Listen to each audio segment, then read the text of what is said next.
Vocês estão gravando, mas botar na... O cara começa falando da metafísica. Botar na net não dá, né? Vai colocar aquele questionamento da metafísica e da tendência do Kant em resolver a metafísica acabando com ela, né? A ideia, mas ela vai falar o seguinte: metafísica é real no tocante à sua disposição natural, não movida pela vaidade do cunho humano, mas estimulada pela necessidade própria a fim de tentar dar respostas a questões que parecem não ter soluções pelo uso empírico da razão. Ele vai puxar para ele. A metafísica nasce da necessidade humana de achar resposta para seus questionamentos e problemas, mas não se pode acomodar e aceitar contradições de uma ciência sem questioná-la e procurar resultados mais evidentes e eficazes. Mas de que modo a metafísica é possível como ciência? Essa é a questão do Kant desde os prefácios. Desde os prefácios. Ela vai colocar primeiro esse ponto inicial, né? Uhum. Aí ela continua: mas não se pode acomodar e aceitar contradições de uma ciência sem questioná-las e procurar resultados mais evidentes e eficazes. Vai entrar na questão do empirismo e do... Mas de que modo todos os nossos conhecimentos provêm de experiências, pois nenhum conhecimento precede a experiência, mas antes começa por ela. Elas aguçam nossos sentidos à investigação, à procura de signos e representações, para que se possa selecioná-las, separá-las, classificá-las adequadamente. A esses conhecimentos, denominados a priori,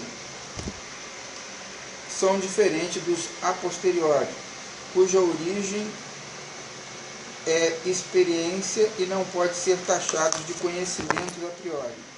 Ficou claro aqui? Acho que ficou confuso. Portanto, devemos considerar a priori todo aquele adquirido independentemente de qualquer experiência. Isso, o que ele fala é que independente da experiência é diferente de além da experiência. O que a metafísica tradicional sempre tentou é ir além da experiência. Ele fala não, ele concorda com Hume, inclusive eu vi aqui, é o início da introdução, onde ele fala que começa na experiência. Alguns chamam a metafísica do Kant de uma metafísica da experiência, metafísica daquilo que... Porque, a bem da verdade, o que aconteceu foi o seguinte... É quase isso, metafísica, né? A bem da verdade, o que aconteceu foi o seguinte: a modernidade tem uma pegada... Será que aquilo que percebemos é a coisa mesmo ou não? A modernidade deu essa pegada... É a coisa em si, ele falou que você não tem como chegar na coisa em si. Isso, né? Exatamente. Você tem aquilo que ela se aparece, que ela aparenta para você, né? Isso. Você capta ela mentalmente, né? Isso. O Marx falava o concreto é concreto porque é o resultado de múltiplas determinações. Síntese de determinações. E eles falam que o idealismo de Kant é esse pensamento sincrético, que sintetiza no pensamento a realidade, não reconhece a coisa em si. O pessoal chama de idealismo transcendental. É um tipo diferente de idealismo, diferente de Hegel, diferente de Fichte, diferente desses caras. Hegel faz quase material. Continua aqui? Continua. Então, estes conhecimentos denominados a priori são diferentes dos a posteriori, cuja origem é empírica. Os a posteriori. Isto é, os a priori. Veio da experiência. Mas há também conhecimentos que derivam indiretamente, que a gente estava, né? Indiretamente da experiência e não podem ser taxados de conhecimentos a priori. Portanto, devemos considerar a priori todo aquele adquirido independentemente de qualquer experiência. Estes se opõem diretamente àqueles considerados empíricos, que são os a posteriori, adquiridos por meio da experiência. Os conhecimentos a priori ainda podem dividir-se em puros e impuros. Denomina-se conhecimento a priori puro ao que carece completamente de qualquer empirismo. Beleza? Continua ou alguém vai? Sim. Ela vai entrar na crítica da razão conduz à ciência. Pode ler mais um pouquinho. Aí, Vai. porque está contextualizando, está botando elementos e depois a gente aproveita esses elementos. Tá.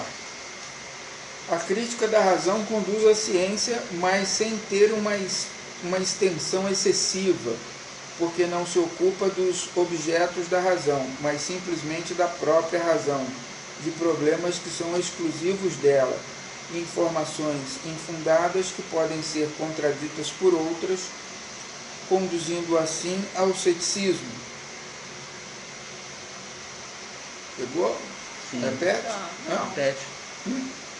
Não, que Repete. não pegou?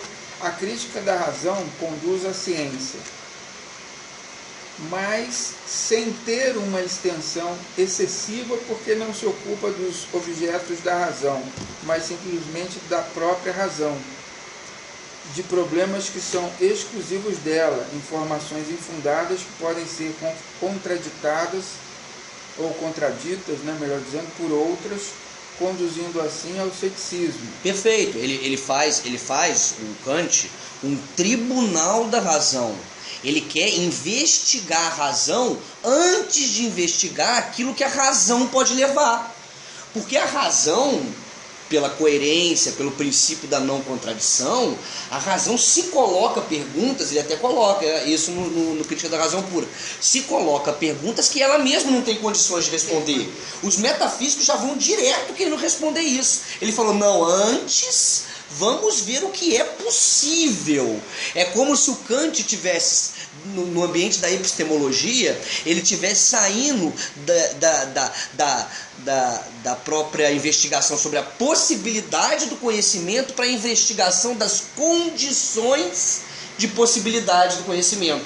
Calma aí, antes de você analisar se o conhecimento é possível ou não, você tem que analisar o que é isso que o ser humano tem, quais são as condições desse negócio. Porque senão você faz igual os metafísicos, de apenas com juízos analíticos. Aí lembrando, juízos analíticos são aquele que o predicado já está contido no sujeito.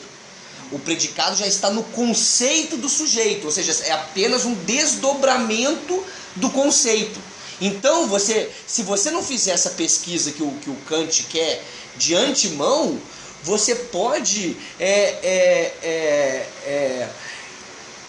na verdade, ficar nos juízos analíticos e ficar desmembrando do conceito diversas coisas, mas que nenhuma delas tem fundamento baseado na empiria. Esse é o problema dele. O problema dele é você ficar só numa questão conceitual. Se ficar só numa questão conceitual, beleza. Pela coerência, pela lógica, você vai achar que você tem razão. Você vai achar que você está matando a sede de conhecer. Mas não. Você não está matando a sede de conhecer. Tudo o que você está fazendo é o juízo que ele chama juízo de elucidação. Você não está fazendo um juízo de ampliação, que aí é o juízo sintético. Você não está ampliando o conhecimento. Você só está desdobrando o conceito. Esse é o problema dele, é por isso que ele coloca a ideia dos juízos sintéticos a priori, que é a grande questão da obra. São possíveis juízos sintéticos a priori? Desde os prefácios, ele coloca que para ser ciência tem que ser juízo sintético. Ora, a ciência ela quer ampliar o nosso conhecimento. Se não amplia conhecimento, não é ciência. Essa que é a ideia dele. E por que a priori? A priori porque é independente da experiência. E por que tem que ser independente da experiência? Porque senão é contingente. É aquilo que o Hume já falava, a experiência é sempre contingente. Hoje uma coisa acontece, amanhã acontece outra, depois acontece outra. Eu não posso ficar só com a experiência. E aí então o que ele faz? Ele faz a diferenciação entre o que é independente da experiência do que é além da experiência. Ele fala, não vou fazer uma epistemologia além da experiência, pois isso não é possível. Vou fazer uma epistemologia independente da experiência. Porque, por exemplo, uma coisa te afeta a sua sensibilidade. Aquilo que vai organizar isso É tanto as intuições da sensibilidade, o espaço, o tempo, quanto as categorias do entendimento, na hora que você for pensar. Etc. Não dá para você fazer com epistemologia só com aquilo que te afeta. Também não dá para você fazer epistemologia sem aquilo que te afeta. Essa que é a questão principal do Kant, que eu acho, ele nos prefácios, o que ele vai fazer? Inclusive bem elaborado a pretensão dele. Ele quer investigar o que as ciências, lógica, a matemática e a física têm para serem consideradas ciências.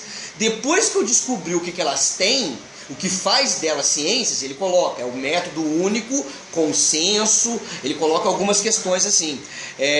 Depois que eu descobri isso, vou tentar aplicar isso para a metafísica, para a gente ver se a metafísica é ou não uma ciência. E aí ele aplica para a metafísica e fala, a metafísica não dá. Metafísica não é uma ciência porque ele é um campo de batalha. Não tem consenso. Vem o Leibniz, oferece um método. Vem o Descartes, oferece outro método. Vem o Spinoza, oferece outro método. Muito embora todos estejam apegados à ideia dos princípios matemáticos, que seria algo em comum no método deles, são métodos diferentes. Então a metafísica ela não entra em consenso nunca. Nunca você... E aí é que tá. A filosofia para o Kant tem que ter pretensão universal e necessária. Como que você vai ter uma pretensão universal e necessária se eles não se entendem na metafísica? Se não tem consenso, se não tem como compartilhar nada, se cada um coloca uma teoria totalmente diferente da outra. Então é essa a ideia do Kant e ele já coloca nos prefácios. Por isso que os prefácios são importantes. Eu sigo... Depois eu posso até disponibilizar para vocês. Eu sigo um estudo da época que eu fui ouvinte na UERJ, do professor Gleiser, no qual ele vai até mais ou menos até onde a gente foi. Ele vai, salvo engano, até o capítulo 2 da analítica transcendental. Ele não vai no livro todo. E ele coloca umas questões muito interessantes já logo do início. E antes de começar a entrar na obra, ele dá a estrutura da obra. Porque a estrutura a gente viu que ela é bem complexa, né? Primeiro na estética transcendental, dentro da estética transcendental tem não sei o que, dos juízos gerais sobre não sei o que. Então eu achei interessante. Mas no que diz respeito aos prefácios, ele já coloca aqui, ó, o primeiro prefácio: História das Ciências, Lógica, Matemática e Física. Tenta achar, exatamente o que eu falei, olha, tenta achar os métodos e procedimentos para saber se é possível aplicá-los à metafísica. O que acontece nessas ciências que as faz permanecer do tempo da mesma forma? Porque se você pegar a lógica aristotélica, segundo Kant, a lógica aristotélica nunca foi superada. O que aconteceu foi complementos à lógica aristotélica. Mas, de uma forma ou de outra, a lógica se mantém. Ela tem um objeto específico, claro. A metafísica não tem, a tradicional, o Kant também faz a metafísica, não tem um objeto específico, claro. Mas ele não faz diferenciação da lógica aristotélica com Hegel, não? Quando ele traz a Não, contradição? ele não faz essa diferenciação. O que teria... É a mesma lógica. Mesmo antes de Hegel, a gente vê a lógica formal da identidade. Sim, não é. O Francis Bacon já faz uma lógica informal. Uma lógica que não parte da dedução, e sim da indução. É uma lógica completamente diferente. Mas o que o Kant está colocando é que a estrutura básica da lógica, ou seja, o que a lógica faz? Ela estuda a estrutura dos nossos pensamentos. Isso toda lógica faz. Toda lógica estuda a estrutura do pensamento. Independente. O Hegel, por exemplo, vai colocar que a estrutura do pensamento tem uma questão que é contradição e que deve ser levada em consideração. Porque é assim que se dá os nossos pensamentos. Se dá por negação. Se dá que é a ideia do nada, né? Se dá a partir do nada. Se dá a partir do momento que você nega que uma coisa é aquilo que você acha que é, e é a partir daí que você vai desdobrar. No segundo prefácio, só para falar dos prefácios, no segundo prefácio, Ele já é um pouco mais complexo, não são todas que são prefácios. Ele fala aqui que na verdade é um pós-fácio, porque ele fez depois. E ele fala, olha, reforça o progresso da ciência e como isso será aplicado à metafísica. Aí é que entra a questão da revolução copernicana, que ele muda a ideia do sujeito com o objeto. Por quê? Ele vai perceber que aquilo que deu o up na física e na matemática foi exatamente a revolução copernicana. Foi você forçar a natureza a te dar respostas. Não é mais um objeto que aparece ao sujeito. É o sujeito que constrói o objeto. Aí ele dá um exemplo do triângulo. Empiricamente, você acredita que o triângulo, o que você vê do triângulo é que ele tem 3 lados. Mas não é só isso que o triângulo tem. O triângulo, a soma dos 3 lados dá 180 graus. Isso quer dizer que você saiu do juízo analítico, onde você desdobra do conceito de triângulo os 3 lados, e você amplia isso para a questão dos 180 graus. Fazendo com que o sujeito... A soma dos quadrados dos catetos. Tem isso. O juízo de ampliação é exatamente o sujeito ativo. A ideia do sujeito ativo que Hegel, Marx, o próprio Habermas vai aproveitar, que é uma ideia típica da modernidade, ela surge com essa revolução copernicana. Eu lembro que eu estava lendo o texto da Ana, muito bem escrito, né? Que tem lá a citação do Althusser, que sempre depois de uma revolução científica, temos uma revolução do pensamento. Ele dá o exemplo lá, por exemplo, da matemática antes do Platão. O que seria Platão sem a matemática? Então essa revolução científica que se deu com Copérnico, com Galileu, que falou que não é mais o geocentrismo, é por isso que a revolução copernicana, que não é mais o geocentrismo, ou seja, não é mais o espectador que está parado. Porque mudou o centro gravitacional. Não é mais a Terra, o espectador que está parado, e o Sol que gira ao redor da Terra. Não.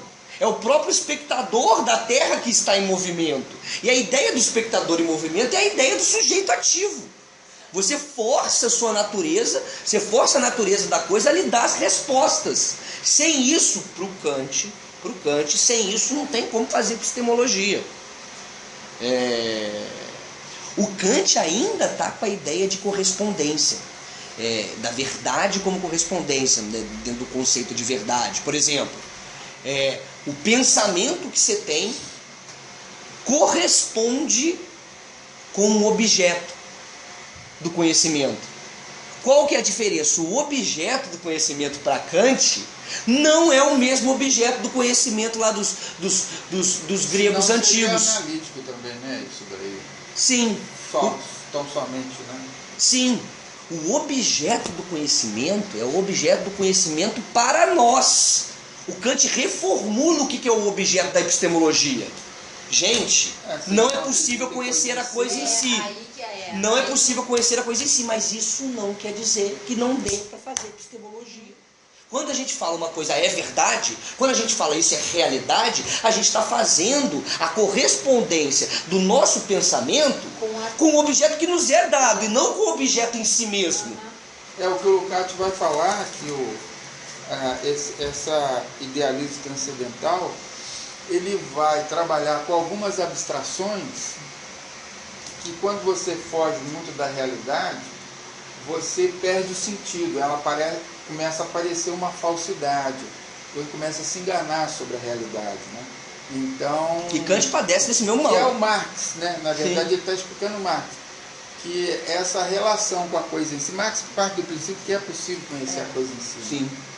E que ele estabelece várias categorias, essas categorias que vão, a partir da ideia, claro, como é que chama? Fugiu. A partir da ideia que Ideia do primeiro a ser. gente tem que subsistir. Não, do ser. Ontológica. Ontológica.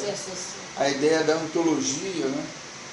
estabelece algumas categorias para você se relacionar. Você faz abstrações sim, mas são abstrações que você é a história da síntese da realidade. Você né? tem sempre uma prática ali. É. As abstrações que você fez é sempre práticas. São sempre ligadas, por exemplo, ao movimento material do mundo. Você precisa de algumas abstrações, né? Por exemplo, ele fala teoria do valor de Ricardo, que foi o início da economia que o Marx propôs a criticar. Era uma teoria que a princípio era uma abstração, mas que ela evoluiu de forma incorreta, porque não tinha essa realização direta com a coisa em si, vamos dizer assim, que era a concretude naquele momento, era a população. Mas não só a população, né, mas o ser social. Sim. O Hegel acaba sendo idealista, que você falou que ele foi quase materialista. O Hegel foi quase mesmo, mas não foi, porque ele coloca no lugar do concreto o absoluto.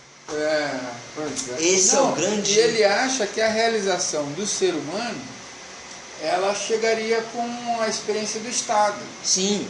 Ele faz uma evolução, primeiro é família, depois quase que o final da história. Até que chega o Estado, Você sim. estaria perto da razão, ou do absoluto, né? Sim. Só que... E o Estado não era isso. Essa abstração que ele chegou... desculpa, você vai falar disso. O Estado, ele vai representar... ele fazia uma evolução na família, da família Isso. a sociedade. Ele foi o primeiro que sacou a sociedade civil, né? Falou da sociedade civil e depois do Estado. Mas só que o Marx, quando olha para o Estado, ele vê um reflexo da sociedade civil. Ele vai falar da sociedade civil de uma forma diferente Da de Hegel. que Hegel, né? Nem era mais contratualista, não dava para ser, né? E nem tanto o Hegel chegava a ser um pouco moralista, né? Porque ele falava dos desvios, né? Das paixões. Ele tinha uma coisa assim também da sociedade civil. Sim. O ambiente do Marx já é um pouco diferente. Agora, o ambiente do Hegel é o mesmo ambiente do Kant. Alguns dizem que o Kant foi o primeiro filósofo burguês e o Hegel foi o segundo. O Kant foi o filósofo burguês de fora do Estado, enquanto o Hegel era o filósofo burguês de dentro do Estado. Isso. Agora, por que eu digo que era o mesmo ambiente? Porque tinha acabado essa ideia da revolução científica. E essa revolução científica que mostrou que o universo não é mais ordenado. Estava muito além disso. Aliás, a Revolução Científica, ela atravessa a Revolução Francesa, né? Você tem antes e depois. No meio da Revolução Francesa. Sim. E a Revolução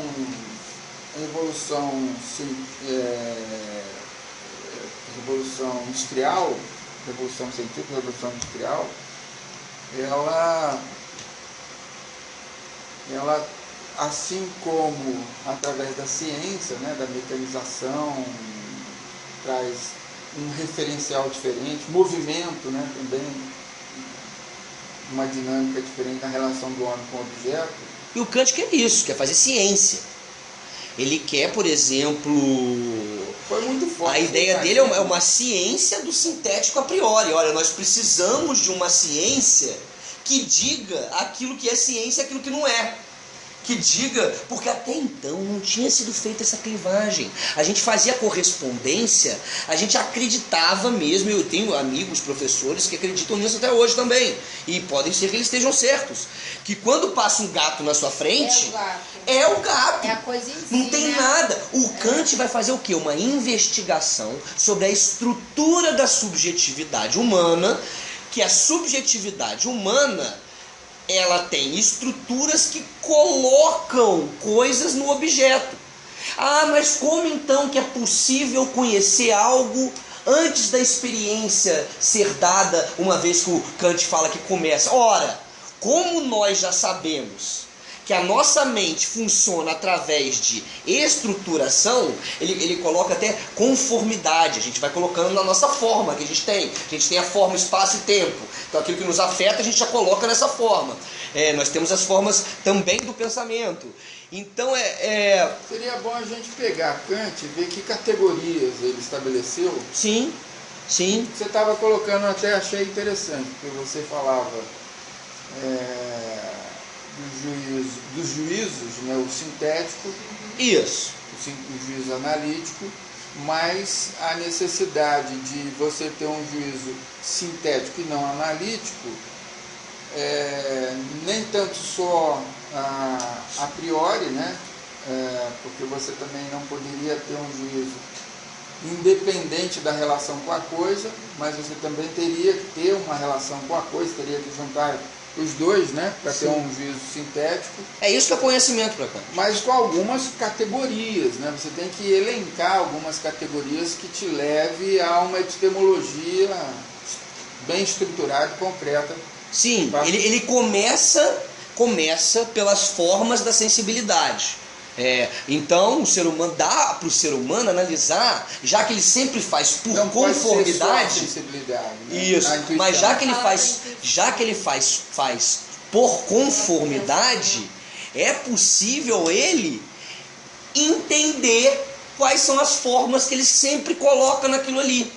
Então isso é que é o a priori. O a priori são as formas que o ser humano utiliza para aquilo que afeta ele e para poder se entender com o outro e com o mundo. Esses são os a prioris. Por isso que é possível E você entender. Não, mas esse a priori está sendo controlado. É a estrutura da subjetividade humana. É a própria estrutura da subjetividade humana que depois ele vai falar que é a natureza humana, que é a razão que nos coloca determinações. Olha a palavra determinação aí de novo. A razão nos coloca determinações. Por quê? Essa é a natureza da razão. A razão trabalha assim. É uma especificidade da natureza do ser humano. Por isso é que o Kant também, de uma forma ou de outra, todo mundo chama ele de contratualista, e ele é mesmo, mas cadê o estado de natureza dele? Cadê o estado de natureza dele? Ninguém consegue achar em obra nenhuma. É isso, a própria natureza da razão. É isso que ele investiga. Agora, vamos lá. Tem conceitos, igual a ideia do juízo sintético, o juízo analítico, são conceitos centrais que ele já esboça na própria introdução, que são centrais para entender o Kant. Eu acho que sem isso é uma das coisas sem isso você não entende. Importante. Há quem diga que até o Kant você pode brincar de fazer filosofia. Fala, Luciano! Dá um tempo para ele, André. Vamos parar de falar. Fala aí, Luciano. Não, tô. O problema é esse, deixar você não falar. Depois de Kant, você tem que estudar. Não, porque isso eu vejo o que é mais importante em Kant. Tem coisa mais importante depois disso? Não. A pergunta mais importante do livro A Crítica da Razão Pura é possível juízos sintéticos a priori? Eu acho que se você conseguir entender isso... Isso, então vamos lá. Juízos sintéticos. Juízo a priori, quer dizer, sem contato nenhum com a realidade, né? Porque são as condições... E não é nenhum. Não é nenhum, porque você já teve o contato. Você vai ser organizado. Mas é sem contato imediato. Sem contato imediato com a experiência. Leva em consideração experiências velhas? O a priori só é possível por conta daquilo que te afeta. Senão não tem como ter. Por isso é que o Kant faz a conciliação entre empirismo e racionalismo. Que ele fala que um vive sem... tem uma frase dele que é... Mas o a priori não é a condição com o tempo e o espaço para que você tenha qualquer outro tipo de conhecimento? Sim, então mas... você não tem ainda conhecimento. Não, Carlos. Não, a priori. A priori. Você não tem a experiência imediata. Ele até faz essa clivagem entre o a priori conhecimento vulgar... não é o resultado dos dois? Isso. Quer dizer, a priori é um só. É isso. Não tem conhecimento Mas, aí. mas Tem Não. condição para você ter, né? Tempo e espaço. Isso é. o a priori só pode, senão o a priori é vazio. É o que ele fala. Que Ao mesmo tempo você não tem a sensibilidade sem razão é cega e a razão sem a sensibilidade é vazia. Se você só tem o a priori e nada te afeta, você vai fazer o que com ele? A função dele é organizar aquilo que te afeta. Aí você não vê Esses nem são o que está à escuros. sua volta. Tem a ver com escuros, não. Esse professor Gleiser que eu estava falando, ele coloca a priori como a mesma coisa que puro. Quando você leu aí a diferenciação Puro, entre É. puro e impuro, eu entendi. Mas o próprio Kant não faz essa diferenciação na obra dele. Para ele, puro e a priori é a mesma coisa. Porque o impuro é algo que ele nem vai pesquisar. Ele quer algo que seja completamente independente da experiência. O impuro é o além da experiência que a metafísica tradicional faz e que ele Porque critica. é o sintético, como é que é? O juízo sintético a priori, né? É o que ele tá querendo. Isso. Juízo sintético por quê? Vamos lá. É aquilo que acrescenta algo ao conhecimento.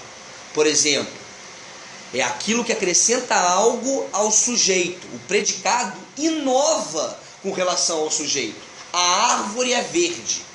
A questão verde não está dentro da árvore. Vamos dizer assim. Pode ter uma árvore de uma outra cor. Agora, se você fala a bola é redonda, o redondo está já dentro. Aí não é sintético, aí é analítico. É porque é o próprio Analítico já está dentro. É porque é o próprio conceito. Isso, Não é o próprio conceito. Você não mexe no conceito. O conceito é aquilo e acabou.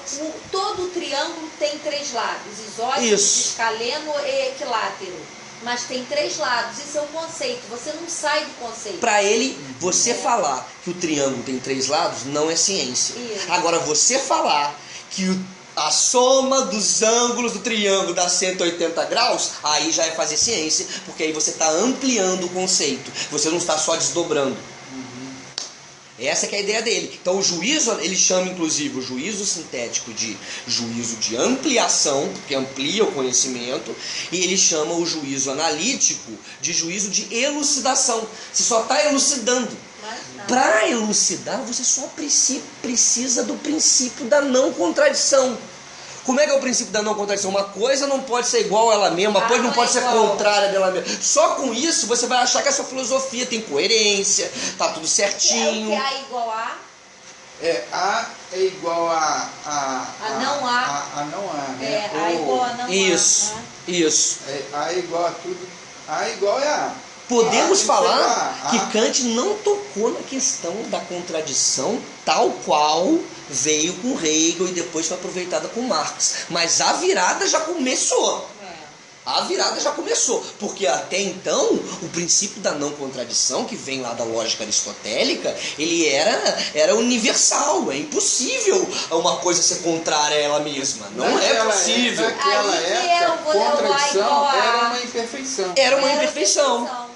Já depois não, passou a integrar a relação lógica, né? E que o juízo, perfeito, e que o juízo sintético precisa além do princípio da não contradição? Porque eu falei que o analítico basta o princípio da não contradição, é só desdobramento do conceito. O juízo sintético vai precisar das intuições. Tá vendo como é que a afetação é importante? Além do princípio da não contradição, é preciso a intuição para você chegar a um juízo sintético. Beleza, sintético. A priori, porque independe além, mas não consegue, da experiência. Né? Ele quer ir além, mas não consegue. Sintético e a priori, aí é uma extrapolação total. Quer dizer, se já é sintético, pressupõe que você está associando perfeito, as duas coisas. É perfeito o que eu digo. Essa era a visão da época. Ele quer provar que não são todos os juízos sintéticos que são a posteriori. Sabe por quê? Vamos voltar um pouco. Com Hume, que é lá que o Kant fala no Prolegômenos, que foi ele que tirou ele do sono dogmático e tal, Hume é que me tirou. Pro Hume, o Hume faz uma investigação sobre o princípio da causalidade. Pro Hume, o princípio da causalidade, ele não é analítico mesmo não. O princípio da causalidade é alguma coisa que... Só que pro Hume é a posteriori. Por que é a posteriori? Porque é pelo hábito. É por conexões através do hábito, através das condutas repetitivas, que você acha que o sol nascerá amanhã. O Kant quer mostrar que é possível um juízo sintético a priori. A priori. A priori por quê? Em algum momento teve que ter afetação. Mas no momento de análise, você consegue separar apenas a forma, espaço e tempo. Você tira toda a experiência, você tira toda a afetação. O que sobra? O espaço e o tempo. Ora, isso é a priori. Não tem como não ser. Isso é porque tem como não ser, mas pro Kant não, pro Kant não tem como não ser. Porque, não, eu digo assim, e para ele também, e toda a questão tem a ver com a espiritualidade, né? O espírito, ou sei lá o quê. Porque para Hegel? Não, para Kant. Não. Porque você vem de uma época onde o pensamento é contaminado, né? A metafísica vai além, sem que você tenha que... a ideia do Hegel é o espírito, o ser absoluto, né? Que está na razão, né? Mas ele é móvel, né? Ele trabalha com você, ele tem um processo de historicidade que Kant não tem. Mas esse ser absoluto, mas Kant tem é espinosista, sabia? O quê? Não sabia. Eu acredito que ele tenha dado... Falando em Spinoza, olha que interessante.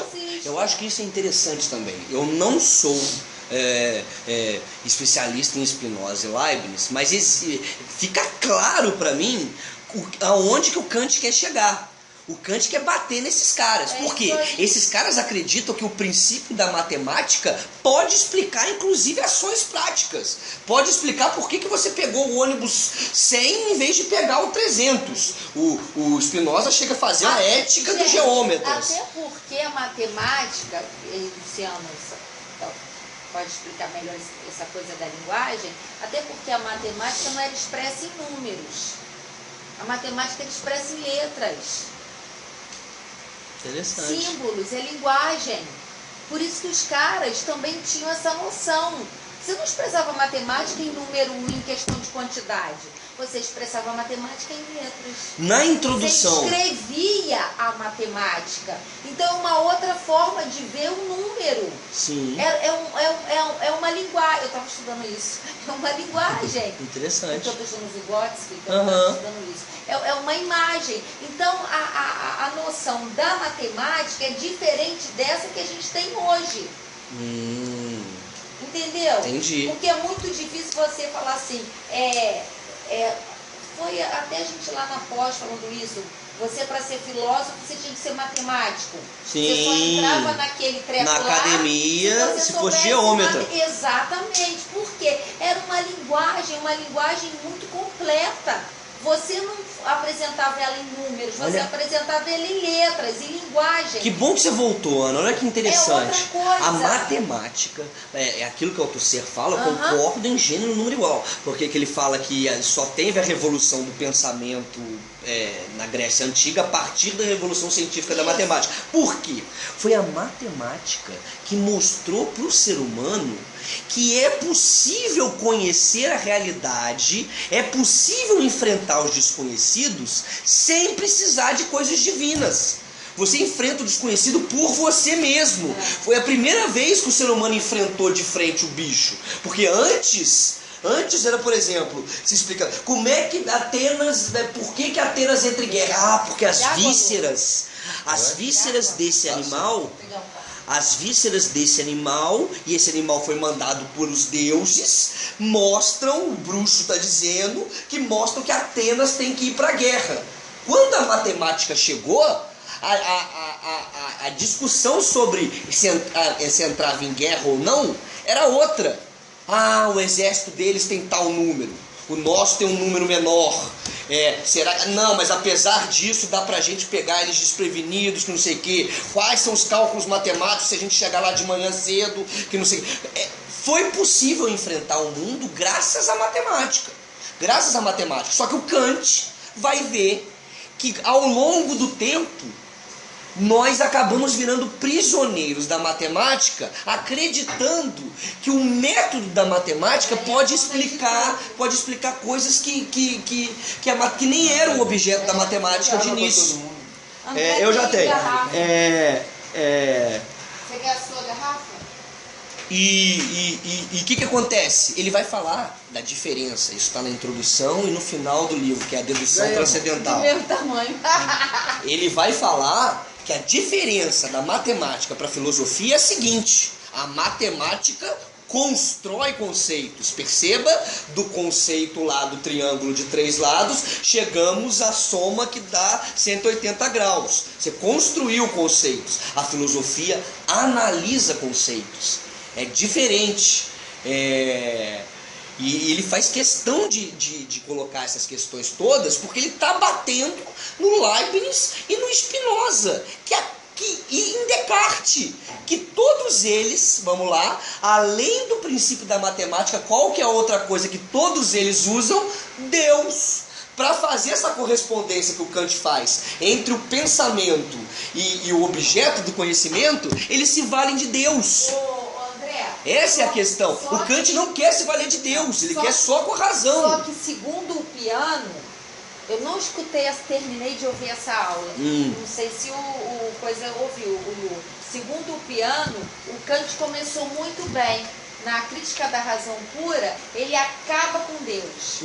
Mas na segunda, Ele traz Deus de ele volta. traz Deus de volta. Mas como postulado. Mas mesmo assim, o É essa que é a Piano falou ideia. que ele trouxe, então Não, ficou. é isso que eu comecei a falar, sem conhecimento nenhum de causa, mas fazendo uma suposição, né?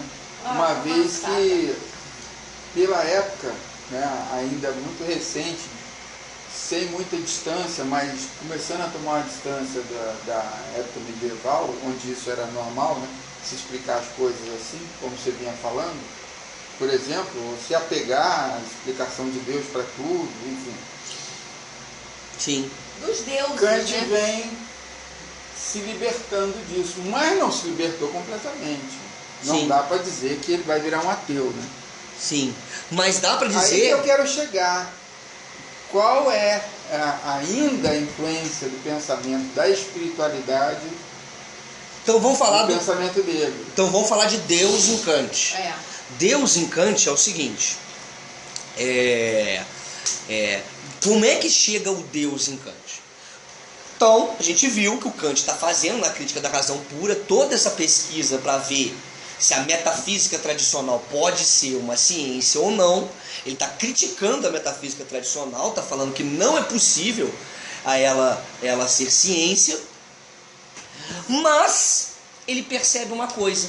Ele percebe que a razão tem uma natureza tal, que eu estava falando, que coloca perguntas que vão além da capacidade da própria razão de responder. E essas perguntas continuam chegando.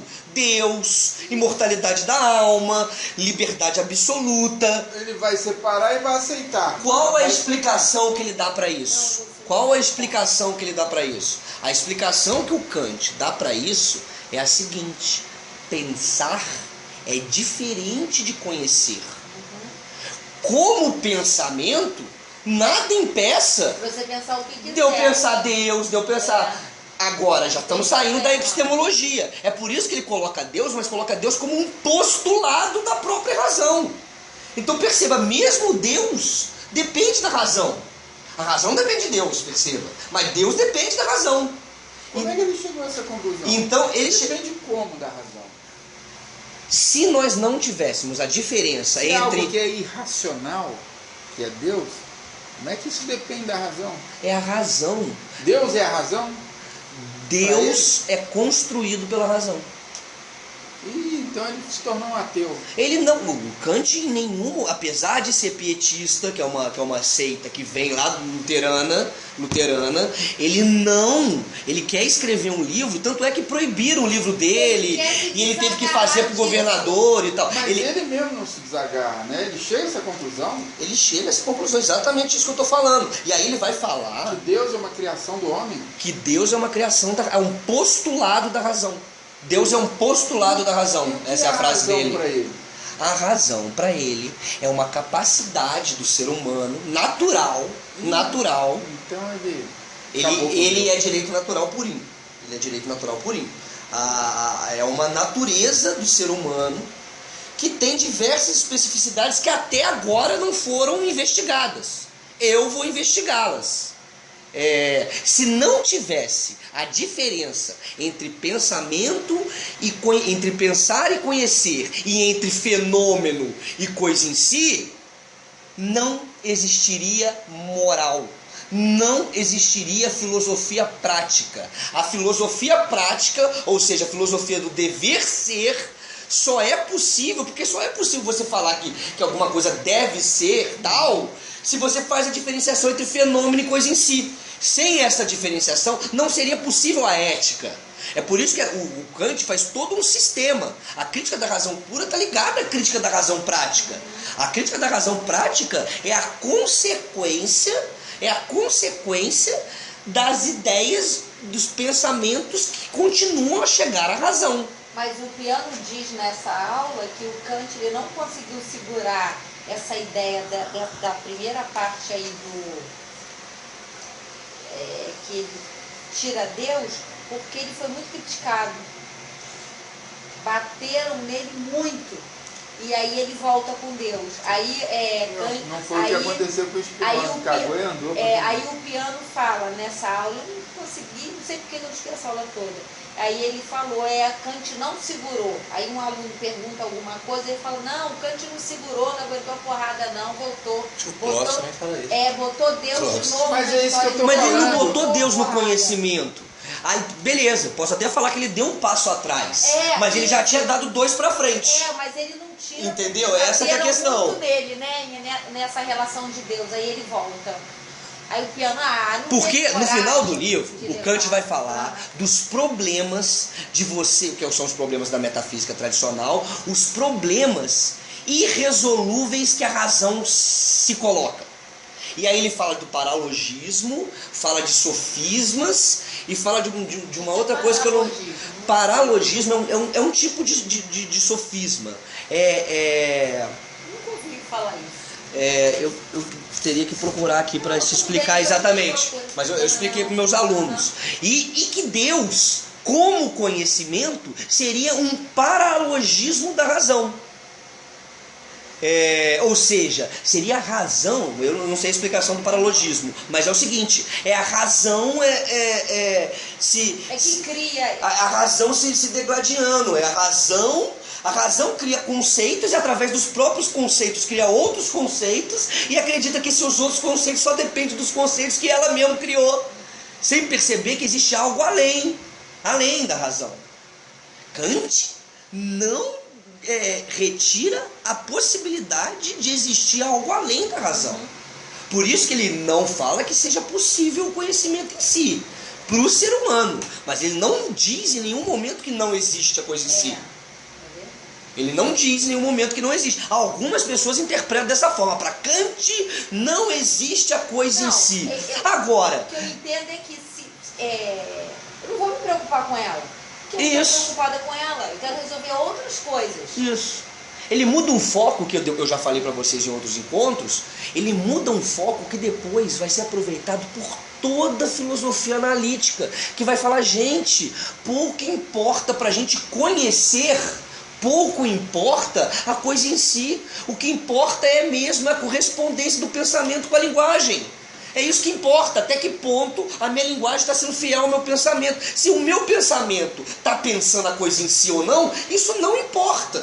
Filosofia analítica inteira que é muito Círculo de Viena, a galera durante muitos anos vai aproveitar dessa teoria. Só que mais tarde a filosofia analítica vai tender a possibilitar que a epistemologia vá embora e se abandone a epistemologia. Enquanto o Kant ele ainda está preocupado em defender a epistemologia e falando, quem disse que não é conhecimento a correspondência do meu pensamento com um objeto para nós? O negócio é que não é o objeto em si mais que eu estou analisando. É o objeto que me é possível, porque aquilo que me é possível só é possível através da mediação. Olha a palavra que Hegel depois. É através da mediação das estruturas que eu tenho, tanto na sensibilidade quanto na racionalidade. Sempre tudo que me afeta será mediado por essas estruturas.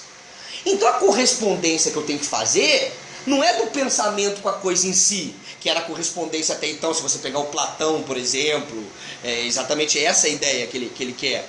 Não, é do pensamento com o objeto para nós. A filosofia analítica vai colocar a linguagem na história. Esse objeto para nós ele é mediado linguisticamente. Então qual que é agora a correspondência que nós temos que fazer entre pensamento e linguagem? E não mais para falar que nós conhecemos algo.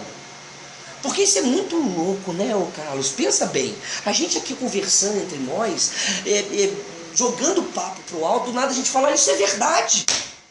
Isso é realidade. Olha, isso que você falou é verdade. Quando a gente está falando isso, a gente está dentro de um discurso. Não quer dizer que a gente está falando que aquele negócio é verdade para todo sempre, para qualquer discurso, entendeu? A epistemologia fica mais focada a partir de Kant. É exatamente o que a Ana falou. Ele falou, isso não importa. O que me importa é o que me é acessível. É uma virada sem precedentes, eu sou capaz de dizer. É uma virada sem precedentes na epistemologia que vai basear muita coisa ali para frente. Mas vamos voltar aqui lá na sensibilidade. Então Kant fala que começa pela experiência, é aquilo que nos afeta. Aquilo que nos afeta sempre está em duas categorias. Em duas intuições, que é o tempo e o espaço. Para o Kant, o tempo e o espaço têm duas características que devem sempre ter: a característica do universal e do necessário.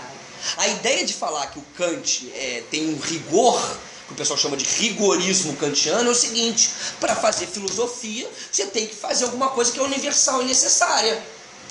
Porque se você não fizer alguma coisa que é universal e necessária, como é possível que outras pessoas compartilhem?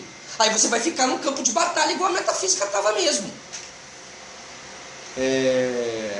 É muito interessante. E aí depois ele vai falar das categorias. Eu acho que é interessante a gente dar uma olhada. Você quer estabelecer leis para o pensar, né?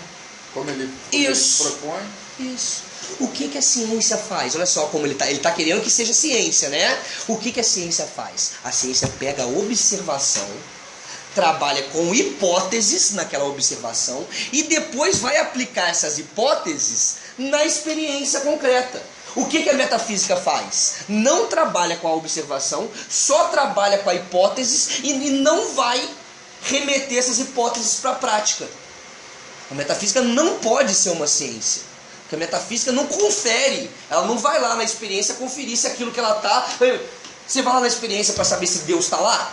Você não vai, não precisa fazer a comparação com a experiência para você falar de Deus. O pessoal acha isso, o pessoal antes do Kant. O Kant vai falar, não, a gente tem que fazer igual as ciências fazem, igual a matemática, igual a física. Que a física, por exemplo, tem pensamentos que não são puros, mas tem uma parte da física que é pura, e é essa parte que faz ela ser ciência. Então o que faz ser ciência são duas coisas. O que faz ser ciência é o a priori, três coisas: a priori, o sintético e o método único. Para Kant é isso que faz a ciência ser ciência. Fora disso não é ciência. Então, e o que é ciência para a época, né? A gente estava até no seminário do Lianto, e aí eu falei consciência, e ele aproveitou do termo consciência de maneira correta para falar, não, aí você já está botando ciência na jogada. No Schopenhauer não tem muito esse negócio de consciência, exatamente por causa da ciência. A palavra consciência vem da palavra ciência.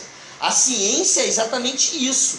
Você observar, estabelecer hipóteses e depois ir lá no empírico para conferir se aquelas hipóteses estão certas. Sem isso, vai dizer o Kant. A gente vai cair no ceticismo do Hume.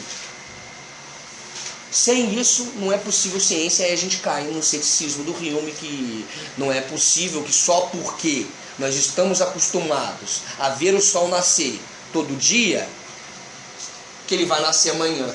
Não sei. Isso é uma mera pressuposição. Se ele não nascer amanhã, e aí? Você vai fazer o quê? O que o Kant vai falar que não, isso não é por hábito, Hume. Isso é muito mais que o hábito. Isso é um a priori, isso é uma forma, isso é uma estrutura que a nossa sensibilidade, a nossa razão tem. Dei um exemplo do esqueleto, né, Ana? O exemplo do esqueleto é muito interessante. A gente falou bastante dos acertos do Kant, vamos falar dos problemas que ele teve também. Vamos lá. Problemas, o Carlos já falou. Os erros. Que depois todo mundo vai voltar, principalmente o Hegel, com a questão da história. Abstracionismo. A questão do Kant, apesar dele falar que está sempre voltando no empírico para conferir, fica muito abstrato. Não tem história. Esse é um problema. Um problema enorme na filosofia do Kant, que não tem como tampar esse buraco. A não ser pela via da linguagem, talvez. Mas esse é um problema. Vamos tentar pensar um outro problema do Kant. A própria filosofia, né? Ela é enterrada. Da metafísica, né? Ela enterra o problema da filosofia. metafísica. Ciência, você não tem mais filosofia. Né?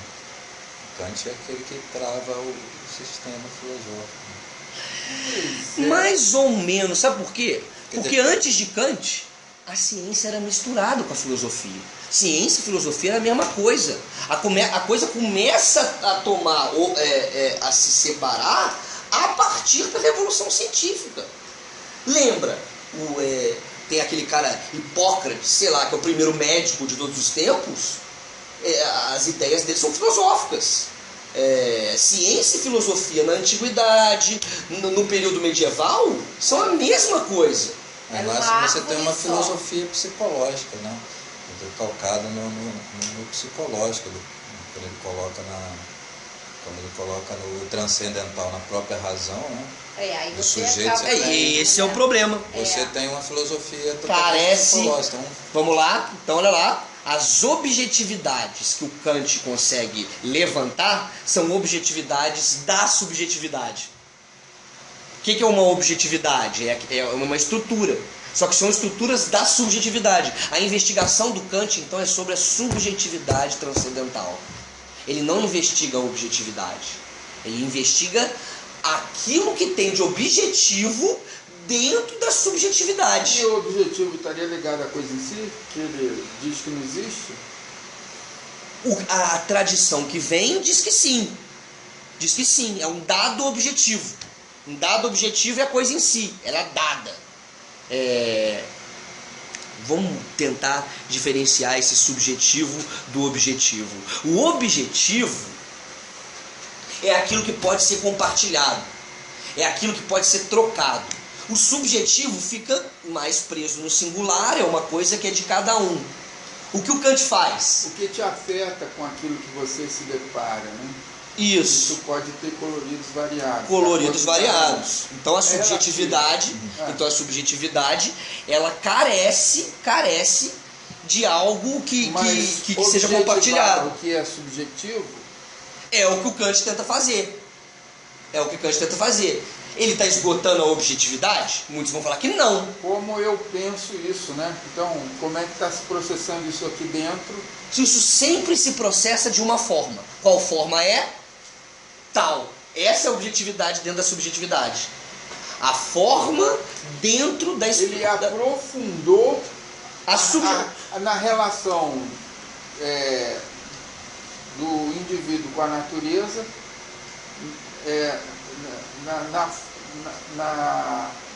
na repercussão, né? Ele não entra com mediador aí, né? Como a gente vinha falando, mediador vem depois. Ele aprofundou a repercussão do contato que ele tem com a natureza, a repercussão interna. Isso. Então as ideias, as imaginações, né? O pessoal chama Como a isso razão me do afeta, Kant, né? Porque eu gosto muito do conceito de razão, é uma coisa que eu investigo bastante. A razão do Kant é chamada razão individual. É a razão do indivíduo. Ele não parte da ideia, por exemplo, mais tarde, uma ideia que é cara tanto a mim quanto a Luciano, que é a questão que também é vocês, por conta do Hegel, é a questão da interação. A interação sai do indivíduo.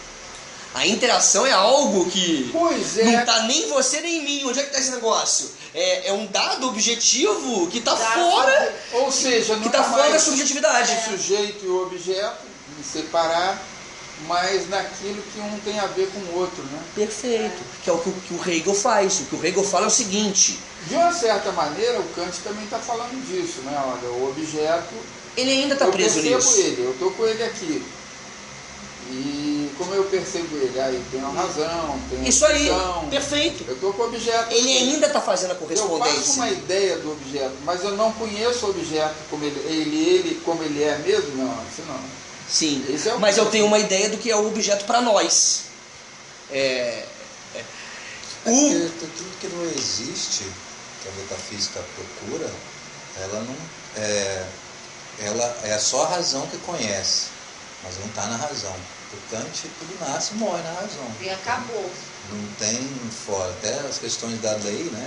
A lei para Kant, ela nasce na própria lei. Não tem a lei porque tem um bem em cima. Platão, você só obedece à lei porque você sabe que ela é próxima do bem e que é uma coisa absoluta, né? Mas para Kant você obedece à lei porque a lei é fruto da própria construção do sujeito, dentro do sujeito mesmo. Exatamente. Então, Então não o tem- dever não é tem aquela porquê. pergunta que um bom professor de filosofia do direito sempre tem que fazer: onde é que vocês acham que está não a vida boa, mas vamos melhorar. Onde é que vocês acham onde vocês acham que tem mais razão? Nos direitos ou nos deveres?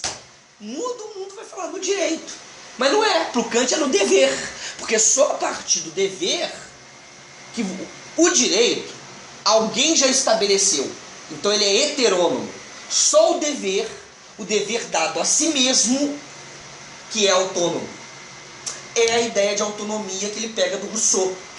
O Kant está preocupado exatamente porque não tem mais o cosmos, exatamente porque não tem mais Deus para fazer, para botar a lei.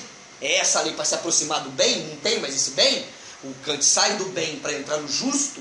Ele quer fazer uma estrutura, e isso ele pegou um pouco do Rousseau, que ajudou ele. Ele quer fazer uma estrutura que explique por que eu devo respeitar as leis, mas explique isso sem Deus e sem o cosmos, só pela razão. Só pela razão. Por que é que eu devo obedecer a lei? Porque fui eu mesmo que me coloquei ela. Essa é a ideia de autolegislação do Rousseau. A ideia de autolegislação, que é a seguinte: você é autor e destinatário ao mesmo tempo. Aí, o seu ímpeto para obedecer. Mas aí o problema dele é que ele parte de uma situação que não é real, né? Sim. Os contratualistas são assim, É não. por isso que o Hegel vai colocar a questão da história. Olha, como deveria ser, é como Só que eu é. escutei Como deveria Só que eu ser. escutei Então é como uma é. palestra com o Carlos que eu fiquei com aquilo na cabeça daquele cara falando do né? Hegel. Eu achei interessante. Ele disse que o Hegel é um cara que vai, mas não chega. Ele chegou até o Entendeu? umbral. Né? Porque se ele vai e chega, não existe Marx. Ele está falando que ele é quase Entendeu? materialista, É, né? Por porque Há quem diga. Em tudo que Há ele quem diga faz, que o Marx é aquele que botou a filosofia do Hegel na prática. Porque tudo que Hegel faz, ele vai, que o cara fala, e volta. Ele não consegue ultrapassar aquele treco, entendeu? Então ele fica, vai. O Hegel é o cara das sínteses. Ele faz síntese, por exemplo, entre subjetivo e objetivo. Ele faz a síntese entre sujeito e objeto. O sujeito já é o objeto. Mas olha que interessante, a questão do sujeito e do objeto é uma questão cara à epistemologia desde sempre.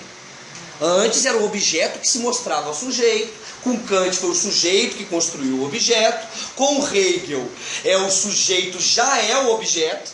Não é que a gente olha o Hegel, não é que a gente não chega na coisa em si, Kant. A gente está preso na coisa em si, a gente só é coisa em si. Não dá pra sair O dela. sujeito já é objeto. Essa é a ideia do Hegel. Mas presta atenção, ainda o Hegel está preso na questão que é o sujeito que conhece o objeto, ou é o objeto que se mostra o sujeito, mas enfim, ele ainda está na questão do sujeito e objeto. O Marx também ainda estará na questão do sujeito e objeto. Há quem diga, eu não quero nem colocar mérito, há quem diga que essa questão sujeito e objeto morreu. Não existe nem sujeito nem objeto. Há quem diga, há quem diga. A reviravolta pragmática linguística é essa ideia, de que não existe... É por isso que é bom estudar economia, não na economia burguesa, né? Porque na economia você lida com o mundo concreto demais. Aí você não tem como fugir disso. Você não tem como se relacionar muito fora dessas questões de sujeito e objeto. Porque é muito fácil, cá entre nós é muito fácil você ficar de miríades racionais. Isso é muito fácil você ficar. Eu aqui consigo imaginar a cara do Luciano aqui, isso aqui, uma lapiseira cara do Luciano. Eu consigo imaginar. Mas não é por isso que isso é real. Por isso que é interessante você realmente ter uma questão como economia, para você ter um paralelo, para você sempre estar voltando. Sempre estar voltando. O Kant, apesar de querer fazer essa volta, ele não consegue. Ele faz uma metafísica do indivíduo, ele faz uma metafísica subjetiva, e aí sim, eu acho que é isso que o Peano queria dizer. O que volta pela porta de trás no Kant é a metafísica. Aquela metafísica que ele critica é a mesma que ele faz uma outra, mas ainda está na metafísica. Ele também não sai disso, né? Mas o mais legal é você fazer uma crítica à economia com base na filosofia. Isso é demais. Isso é legal. É o que o Marx fez. É o que o Marx fez. Partindo de um pressuposto, né? Sempre escolhendo um caminho, né? Agora o Kant também escolhe um caminho, e ele podia escolher outros vários, né? Mas a época... Mas a relação da ciência, eu vou voltar aí, porque ela te remete à realidade. Não vamos falar de verdade, né? Vamos falar da realidade, de você desvendar a natureza, né? Sua relação com o mundo. A ciência está te dando um passaporte para você transitar pelo mundo, inventariar o mundo, reconhecendo o que está à sua volta, né? Imagina lá as questões dos Vedas, né? Lá o Maia, né? Isso tudo é ilusão. Quase que a gente chega a isso, vamos acabar com a relação sujeito-objeto, não existe mais isso. É quase que um mundo do Neo, né? Olha, viver a realidade, a Matrix.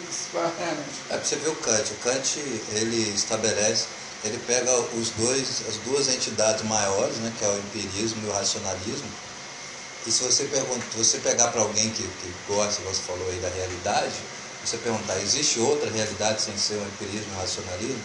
Você não vai conseguir ver outra a partir de Kant, não, entendeu? Mas o transcendental não é nem racional e nem é empírico. É por isso que o transcendental ou o transcendente? Transcendental. Não, o transcendental é racional. O Kant é racional. Do Kant. Coloquei com o André, né, André? Falando o de Deus. Transcendental, o Kant é racional. Isso. Mas não tem como falar do irracional, que é Deus, com a razão. A não ser que você chegue a essa conclusão. Não, Deus é uma criação minha. Ele sai, exatamente. Ele não, sai. Mas o também fala que Deus é uma criação. Como é que é o nome dele? Ele fala isso também. Ele chegou a essa conclusão que os atributos... Mas pela via crítica, né? É que Deus forte, é uma criação, né? Do humano. Sim, Nietzsche depois vai aproveitar e isso. Você cria ele é por isso que eu estou falando que Kant... Ele estava muito preso ainda às tradições do pensamento que vinha, né? Foi isso que eu coloquei. A questão que eu abri foi essa. Falei, como que você ali perto da Idade Média, né, com todo aquele ranço ainda, preso no estudo das questões da própria realidade, né? Quando você tentando olhar para a realidade, enxergar a realidade isento de qualquer interatividade ou meação, não seria essa palavra, mas aquilo que te leva até ela, ou que te intermedia, né, diante dessa realidade. Ele tem ali uma ótica que é a ótica do pensamento mais mítico, mais religioso, mais diante de explicar as coisas pelo sobrenatural. Diante de tanto sagrado assim, Kant não. Mas que eu quero chegar é nisso. Ele vem tentando sair disso, se expurgar disso, né? Ele fala assim, não, vamos olhar para a realidade sim, mas... aquela que nos é possível. Vamos deixar essas coisas de Deus, do sobrenatural. Aqui, ó, ele coloca do lado dele, não consegue se desapegar completamente. É isso que eu quero chegar, porque talvez aí a fala da Ana, pelo que o piano diz, né, ele não conseguiu se desvencilhar da pressão que a sociedade ele fazia. Falou que deram muita porrada. Imagina, você é louco, cara. O que aconteceu aconteceu com o Spinoza, foi banido do judaísmo, e nem os cristãos também falavam bem dele, né? Ninguém falava bem dele. Mas é uma pressão social. Imagina naquela época. Quase ali do lado estavam queimando as pessoas, enforcando por isso. O rei mandou ele não publicar o livro. O rei tinha tudo a ver com a igreja na época, né? Mandou ele não publicar o livro, e o Kant, covardão, não publicou. Não lança ainda não. Isso, esperou para publicar. Mas qual que é a ideia? Se Deus bate na porta dos fundos do Kant, qual que é o Deus que bate na porta dos fundos? O transcendental, não o transcendente. Essa que é a ideia. Porque o transcendente é aquilo que não é possível nós acessarmos. O que aparece pra gente é o transcendental, que é um postulado da razão. É algo, por exemplo, que a própria razão pensou. Aí você senta na razão prática para justificar. Não, porque eu criei, ele está para mim assim, então eu tenho que levar em conta. Isso. E aí o dever ser, né? Se o Kant esquece a priori, ele ferra a filosofia dele. Mas né, como é que o cara vai fazer uma filosofia sem a priori e o tempo? Ele não era também só racionalista. Você só vai pensar só no presente, então só tem isso. Então as coisas não se deterioram. Não, ele faz a conciliação o tempo todo, né? Sim. Engraçado, mas ele não chega na historicidade, né? Não chega. A realidade, ela tem uma questão temporal que a própria questão temporal que Santo Agostinho tinha dificuldade de explicar, é essa questão que entrava, né, a filosofia. Você não tem como não, você pode até eliminar todas as consequências que seja extra-racional, mas o tempo vai te jogar porque você não tem só o presente, né? O presente o presente é um segundo, e esse 1 segundo você não tem como travar ele, entendeu? Como é que você vai falar de realidade? Só você fala da realidade fora do tempo, você já está na metafísica. Imagina. Quando você fala assim, eu vou analisar a realidade. Vou analisar a realidade usando... Tirando o tempo. Você tem a mania de analisar, achar que está analisando a realidade, utilizando aquilo que nada tem de realidade, aquilo que é a própria estrutura que você tem de razão. É igual a crítica que o Nietzsche sofreu depois, foi essa. Como é que tu fala que o humano é demasiado humano e que vai vir um super-homem e que a razão é uma porcaria e que a razão não serve pra nada? Pra falar isso você precisou da razão. Sai disso. Então como é que você fala que é real aquilo, ou seja, que é uma coisa em si, que realmente faz parte da realidade, se você não tem como aprender a pensar além da razão? Tá aí o Leibniz e o Spinoza trazerem Deus. Pro Leibniz, olha que interessante. Mas Deus de pro Leibniz, é outro, né? Sim. Pro Leibniz, a ideia é que todos os indivíduos têm um conceito eterno em Deus.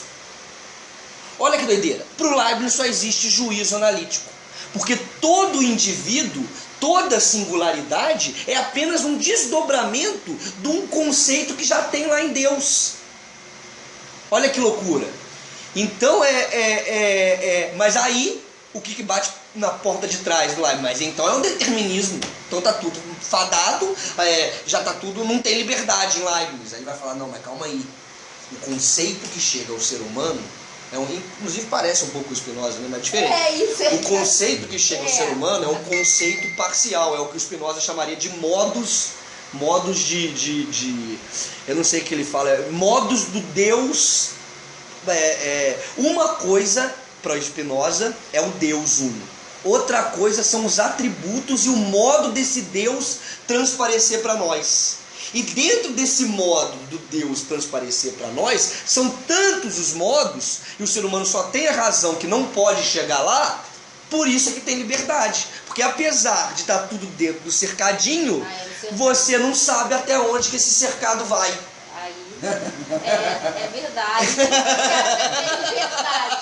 Eu estou dando a razão, né? Eu estou na razão que é uma razão relativa, porque para você, de um jeito, Sua cabeça está toda furada. Daí, amor. Tem um furo por problema braço, não. tem outro furo por outro braço. Não, e ele sai com essa camisa aí, vai. Gente, vai dar toda furada. Mas isso é para você, isso representa uma coisa para você, mas não representa para Vai. A gente tem liberdade de pensar diferente. Não tem. Ainda Razão. tem um quadradinho, certeza. O meu quadradinho está restrito demais. Isso é o que o Leibniz vai chamar de intuição intelectual. O Kant fala que não é possível uma intuição intelectual. A intuição para o Kant é só a intuição da sensibilidade. A intuição para o Kant é sempre empírica. Não é possível uma intuição intelectual, aí já seria categoria. Para o Leibniz é possível uma intuição intelectual. Qual que é a intuição intelectual? Ou seja, é um acesso direto. Eu não tenho nem ideia. É um acesso que não passa pela experiência. Você tem contato com a realidade sem passar pela experiência. Com a clarividência, né? Por uma intuição intelectual direta. Por quê? Olha só. A realidade do Leibniz é espiritual, não é? Brabo. Racionalismo brabo, analítico, até Não, mas aí ele do está falando cabelo. que é espiritual. Não, depende do referencial, né? Se A espiritual realidade tiver para a ver Leibniz com racionalismo. Não, o problema é que não é material, não é matéria. É uma realidade espírito. E esse é um espírito. isso. A realidade está em Deus. A realidade está em Deus. Lá em Deus tem o conceito de Carlos. Tudo que o Carlos vier fazer nessa vida, ou mudar, não sei o que. Mas não é? Tudo que o Carlos vier fazer nessa vida já está lá. Já está lá. Se você, de alguma forma, consegue, por intuição intelectual, ter acesso ao que está lá, você nem precisa da experiência para ter acesso à realidade. Então você não tem padrão Olha a ético. loucura do Então Leibniz. Você não tem. Mas Como eu é acho que a que do fica Leibniz. ética aí? Então, Eu acho que a do Leibniz como é não que está. fica a ética Por aí? exemplo, a Não do tem. Platão não está no sujeito. O esoterismo fala do A do Platão Akasha, está né? fora. A do Leibniz, É verdade. a do Leibniz está no sujeito, mas não no sujeito puro, no sujeito monadológico, que se chama de mônada, né? Como que é? Então, não entendo. É um sujeito diferenciado, né? Por exemplo, está dentro do sujeito, mas seria a coisa em si. A coisa em si, para o Leibniz, é mônada. Ele O pode, arquétipo né? para Jung. Por né? isso, Tem um arquétipo. por Platão, a coisa em si pode ser lá o bem, pode ser, entendeu? Mas por Leibniz ainda já é diferente, está dentro do sujeito, né? Mas só que não é o sujeito que é. você vê, é o sujeito espiritual, o sujeito fragmentado, Isso. né? É, O sujeito e infinito. É o indivíduo e É o não o mais singular. próximo, né? Essa é um pouco a ideia até de Do que É o Deus singular, está em mim, seria Deus singular. está em Religiões você, que habita em mim. espiritualistas, É né? esse negócio então aí do Não, é o namastê. espiritualismo de um modo geral. Cara, até o Deus que espiritismo habita fala. em mim, o Deus habita em você. Então que eu sou parte Mas do Deusinho não, lá. A filosofia É, chama isso Não, de sim, erro. isso pode tirar Não, o a panteísmo. filosofia chama isso de Não, o acerto. panteísmo ele é caro ao Spinoza. Só não é panteísmo no Leibniz chama por causa das isso, mônadas. Não, eu chamo, Mas de chama qualquer isso, forma, chama tudo aquilo que isso. passa pelos indivíduos aqui já está no conceito de Deus lá. Já está no conceito de Deus lá. mas- Não é um Deus que é uno e que está em todas as coisas. Não. Tem coisas que Deus não Aí está nessas existe uma coisas. individualidade. Não é Deus que está nas coisas, é as coisas que Tem estão uma em Deus. individualidade Então, espiritual, porque tudo que está aqui é pressupõe Deus. você. É Se você. as coisas estão em Deus, E é diferente tudo do que tá outro. aqui Tudo é que Deus. está Mas é aqui, espiritual. tudo que É está parte aqui de Essa Deus. está, tudo que está aqui é uma parte do conceito que está em Deus. Não. conceito carro. Mas não é Deus. Entendi. Entendeu? É a gente avaliar da onde Não pode as ser correntes. Isso pro Spinoza é Deus. Tudo é Deus. O que está aqui, não tem esse aqui e lá. É. No Leibniz, a gente chegou a uma constatação aqui legal. No Leibniz, a questão é que aquilo que passa aqui no indivíduo Carlos é uma parte do conceito Carlos eterno que está em Deus, mas não é Deus.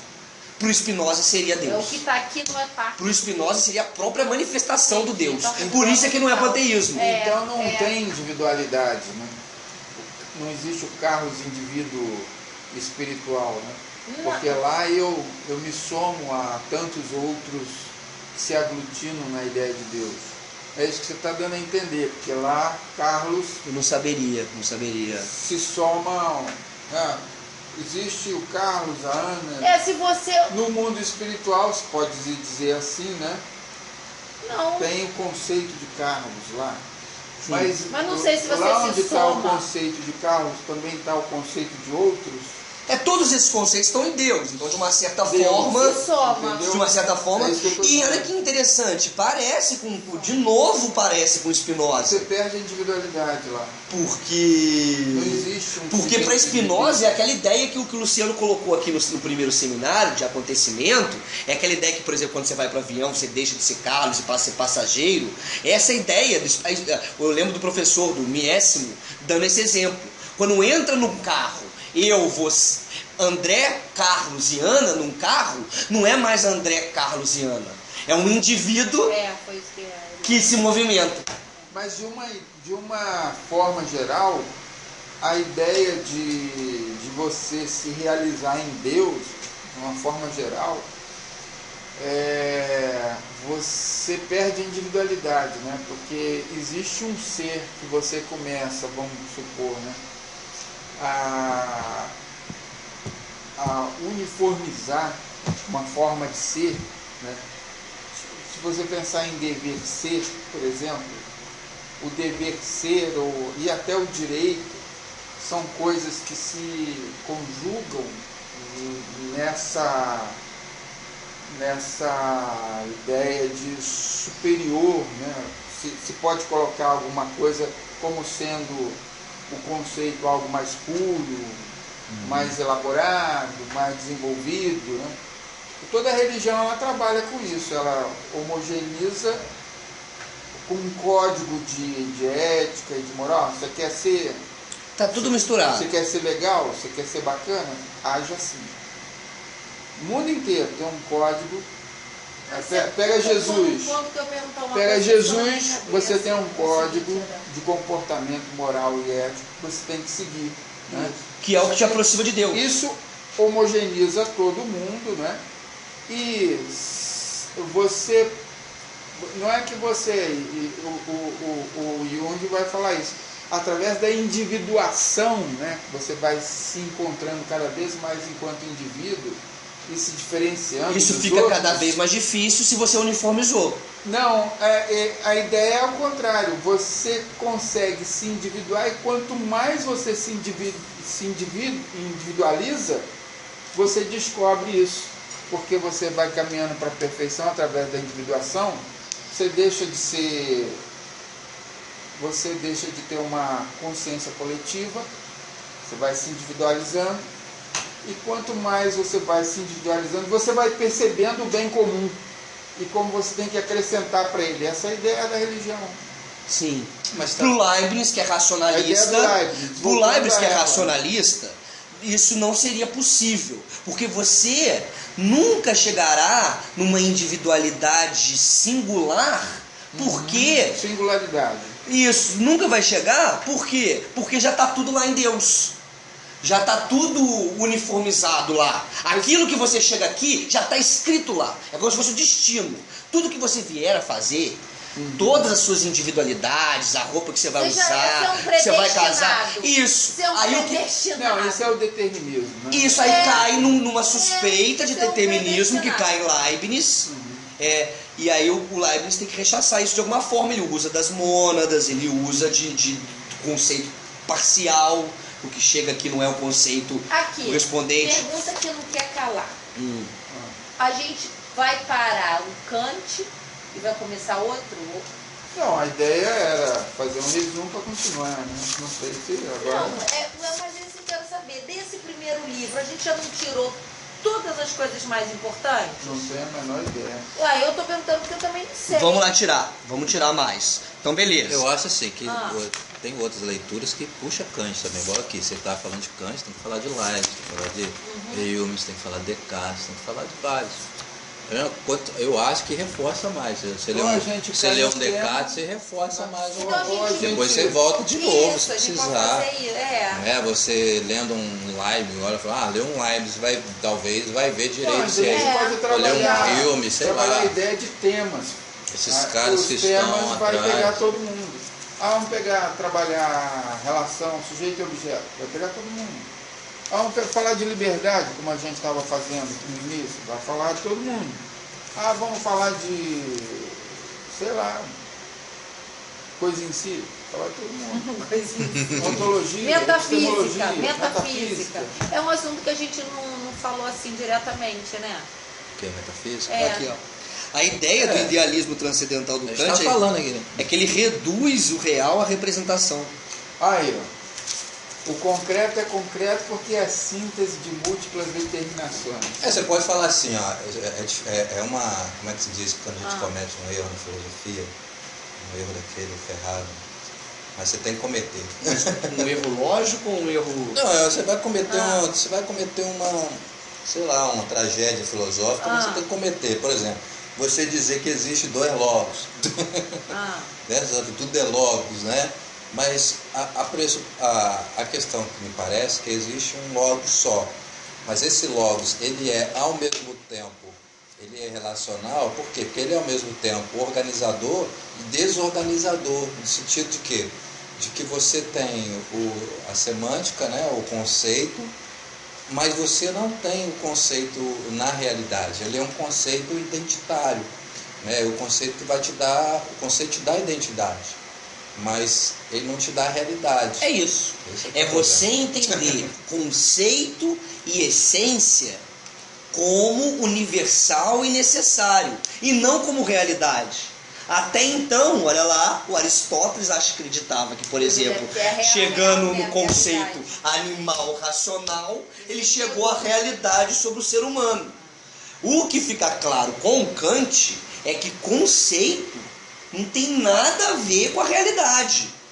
Conceito é apenas algo universalizável, algo que vale para quem? Para todos os seres humanos. Ele coloca mais, Kant fala de todos os seres racionais. Mas isso não quer dizer que é a realidade. Porque o que aparece para o ser humano, aparece no espaço-tempo e aparece, por exemplo, como causa e efeito. Sempre.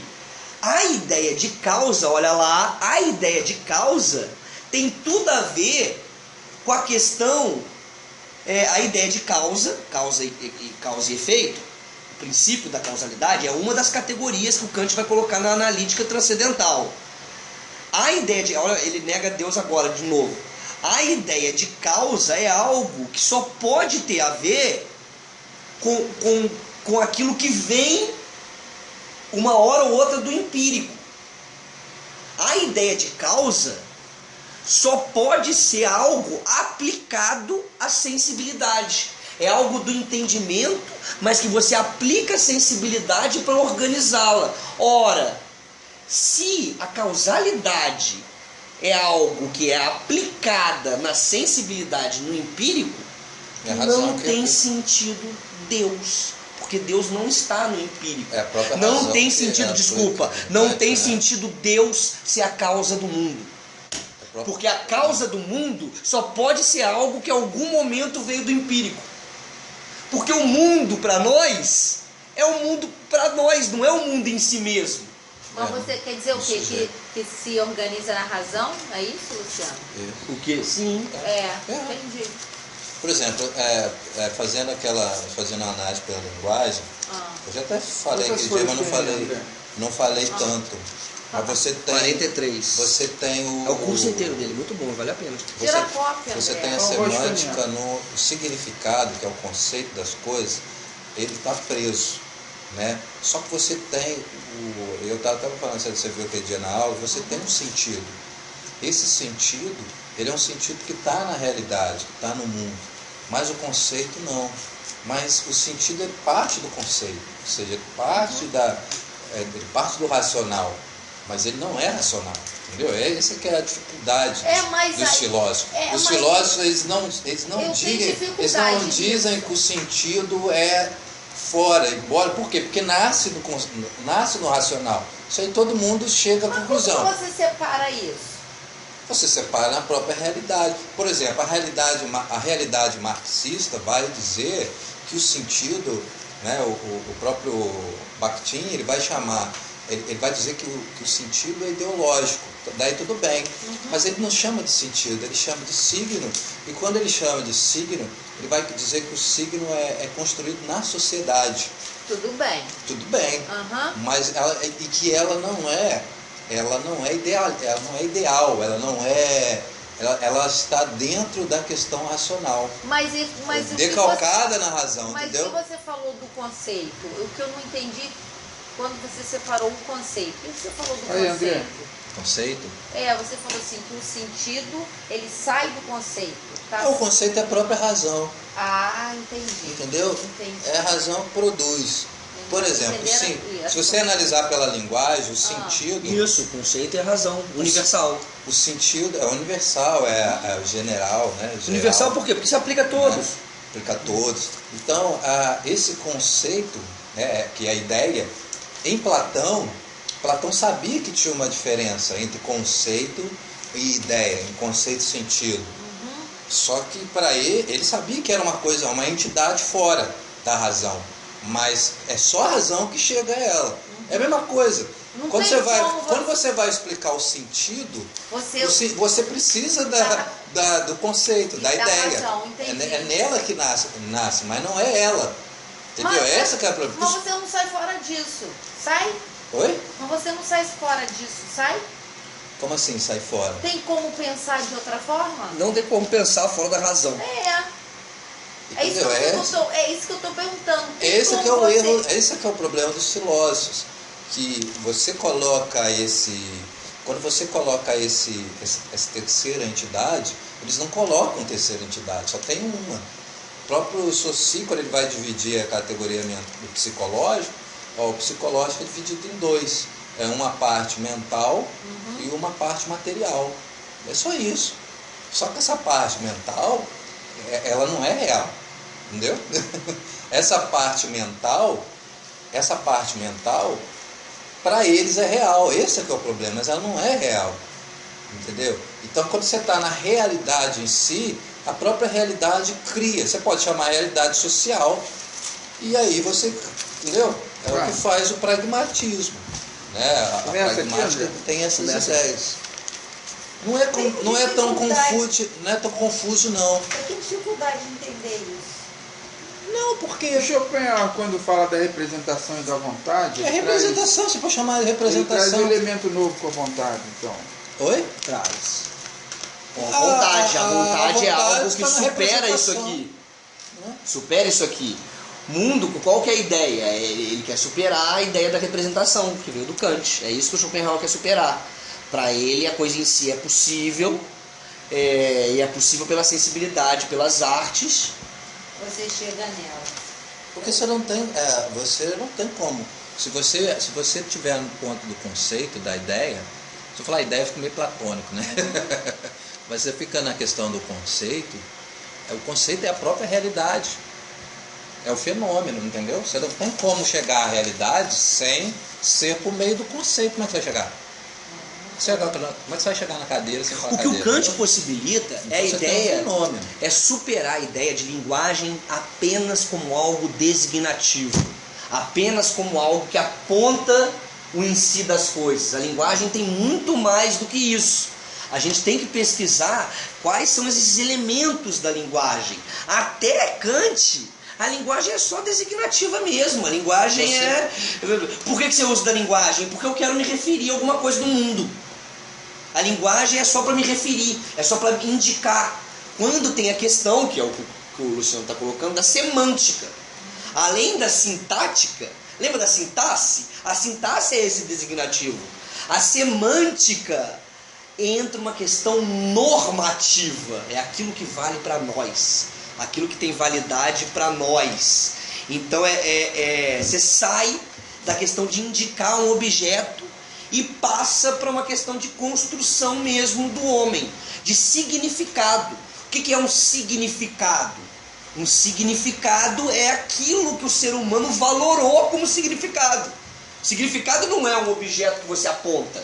Significado é muito mais que isso. Aí, além dessa questão semântica da linguagem, ainda tem a questão pragmática da linguagem, que é aquilo, por exemplo, que você quer dizer na hora que diz. Quando eu estava falando aqui da verdade, toda hora no discurso, a gente fala, é verdade isso que o Luciano está falando.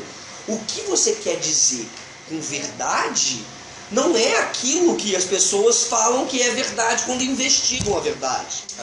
Então, para você entender as coisas nesse mundo, ou seja, para você entender as coisas nesse mundo, não basta a linguagem designativa. Não basta aquele olhar para a realidade. Você tem que analisar a semântica e você tem também que analisar a pragmática, que são jogos de linguagem, tudo que acontece no mundo. Pô, queria achar aquela parte que ele fala de Deus, que Deus não tem sentido, porque eu não falei muito bem. Olha o que o Pierce fala do Kant. O Kant nos oferece a visão errônea de que as ideias se apresentam separadamente e são posteriormente juntadas pela mente, né? Esta é a doutrina segundo a qual uma síntese mental precede toda a análise. O que na verdade acontece, ele vai explicar, é que se apresenta algo que em si mesmo não tem partes, mas que, não obstante, é analisado pela mente. Isto é, o fato de ter ele partes consiste no fato de a mente, posteriormente nele, reconhecer essas partes. Aquelas ideias parciais não estão realmente na primeira ideia em si mesma, apesar de serem delas extraídas, vendo? Então é essa questão de, apesar de que você, da onde que ele tira o fenômeno? Da coisa em si. Mas a coisa em si não é, mas o fenômeno não é a coisa em si, mas tira dela, entendeu? Dá pra dizer, a mesma coisa. Tem que ter essa diferenciação. Por isso que não dá para falar que no Kant inexiste a coisa em si. Não, porque, só tem a coisa em si. Porque tem que ter o pensar. Tem que ter o pensar. Mas que tá, olha, eu achei a questão do Deus. Olha a questão do Deus, que interessante. Ó, pensar é diferente de conhecer. É aquilo que a gente já estava. Basta para o pensar basta para o pensar não ser contraditório. Aqui no pensar, algo pode ser fora da relação com o sujeito.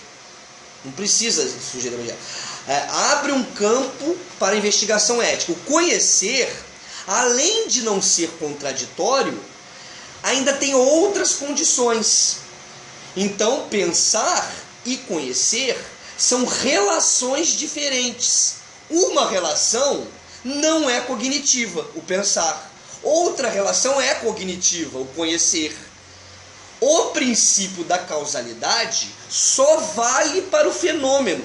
O princípio da causalidade não vale para a coisa em si. O princípio da causalidade é algo do ser humano. É algo que vale para o fenômeno. Isso é causa disso. Quando você analisa isso, você está comparando o fenômeno. Ele fala, por isso não faz sentido dizer que Deus é a causa do mundo. Esta distinção entre pensar e conhecer é para que os princípios do conhecimento não sejam aplicados a tudo em geral. Aquilo que você falou. Os princípios do conhecimento são aplicados a isso. A isso que é o quê? Que é o fenômeno que nos aparece. O problema da metafísica tradicional é que ela acha que ela pode utilizar o princípio da causalidade, olha lá, para tudo. Para tudo, até para a coisa em si. O cara está usando um princípio que é lógico, ou seja, um princípio que surge do ser humano, um princípio que surge do fenômeno, ele está utilizando esse mesmo princípio para a coisa em si. O Kant falou, isso não é possível, isso é maluquice. Aí você já saiu de qualquer referência e passa a ficar só de devaneio, com a sua razão, buscando coerência e acreditando que só por você estar coerente e só por não ter contradição, você está chegando na realidade quando você já se afastou há muito tempo da realidade. É algo muito interessante. Eu vou fazer eu ia fazer sobre Deleuze, mas vou fazer nessa parte que fala desse significado. Ah, isso é legal. Ah lá, ele fala de paralogismo, Sentido como antinomias e sofismas. Tem Por quê? dificuldade para entender essas coisas. Eu acho mais fácil. Porque quando eu joguei lá, você vê que dá, entendeu? Por exemplo, o Peace. O Peace ele tem uma categoria de primeira idade. A primeira idade, que é essa categoria que está fora do tempo. O que está fora do tempo? É o sentido. O sentido não está no tempo. O que está no tempo é o significado. O significado das coisas está no presente. Mas e o passado e o futuro? O passado e o futuro não está no significado, não está nesse nível semântico, né? No nível da razão. Né? O passado e o futuro não. Então ele está decalcado aí, entendeu? Então essa questão do sentido. Tem a pragmática também, né? que toma várias vertentes. E é legal essa questão essa questão do Bakhtin, de colocar o signo, e eu vejo para ele, eu até falei, não sei com quem, eu falei, o signo para mim do Bakhtin é sentido, não é signo. Bakhtin é marxista, né? Então quando ele diz que o signo é ideológico, ele diz que o signo é ideológico, mas só que o problema dele é que ele prende o ideológico na própria questão semântica, ou seja, na questão racional, ele não aceita um fora, né? Ele diz que você tem uma sociedade organizada, Mas é difícil aceitar esse fora, porque fica muito fora, não fica não? Não, você pode, eu acho que a questão da política, ela é muito Tem presente, muita né? dificuldade de Quando aceitar te essas remete coisas. para fora do contexto Entender. social, Aham. ou tenta te abstrair a isso, Eu não consigo. é como se te tornasse inoperante também. Porque se você tem como é que você pode ter uma sociedade organizada? Isso não existe, entendeu? Como é que você pode ter organização numa coisa que não é conceitual, né? Não é racional? A sociedade não é racional. Quem adora esse tipo de pensamento é a direita. Eu sei, Né? Luciano, mas eu não consigo.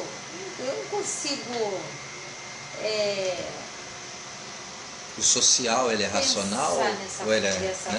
real? É racional? Ou ele é fenômeno? Ou ele é acontecimento? O Hegel vai chegar a falar que o racional é real. Vai, fala. Esse é o idealismo dele. Vai falar isso. Esse é o idealismo dele. Como é possível o racional ser real? O que o Kant fala, que o racional não é real. O que o Kant está falando é que é fenômeno. Racional, né? Só é real o que é racional. Para finalizar o Kant, esse professor aqui, da UERJ, ele fala que tem dois resultados da crítica da razão pura. Um resultado negativo e um resultado positivo. Qual que é o resultado negativo? A gente já falou os dois aqui, mas vamos lá. O resultado negativo é o seguinte: não podemos conhecer aquilo que é dado para além da sensibilidade. Uma coisa é ser independente do empírico. Outra coisa é ir além do empírico. Isso não é possível. É essa que é a pretensão metafísica que ele critica. E o resultado positivo é o postulado. É a questão da razão prática, olha só. Esta limitação, que não podemos conhecer aquilo para além da sensibilidade... Mas ele coloca aí, perdão, ele coloca a sensibilidade só por causa da intuição, né? Porque nos medievais existe uma intuição racional, intelectual. Porque o postulado dele é racional, entendeu? Porque a razão dele não tem faculdade, a sensibilidade dele não tem faculdade nenhuma. Ela só recebe as coisas e vem de fora, mais nada. Né? Ela não tem uma atividade, ela não tem faculdade. A atividade é os dois juntos. Né? Sim. Faculdade quem dá é o próprio a priori. Né? Aí está aqui, esta limitação de não podermos conhecer aquilo que é dado para além da sensibilidade, leva a um outro resultado, agora positivo. Condição, que é a condição, essa negatividade é a condição para defender a moralidade no campo prático. A distinção entre fenômeno e coisa em si torna isso possível. Você só consegue falar, por exemplo, de uma alma livre Você só consegue falar que o ser humano é livre a partir do momento que tem essa diferenciação entre pensar e conhecer. Senão você nem fala de liberdade. Aí o campo prático já era. Qual que é o campo prático? Qual é a melhor forma de viver e qual é a melhor forma de conviver?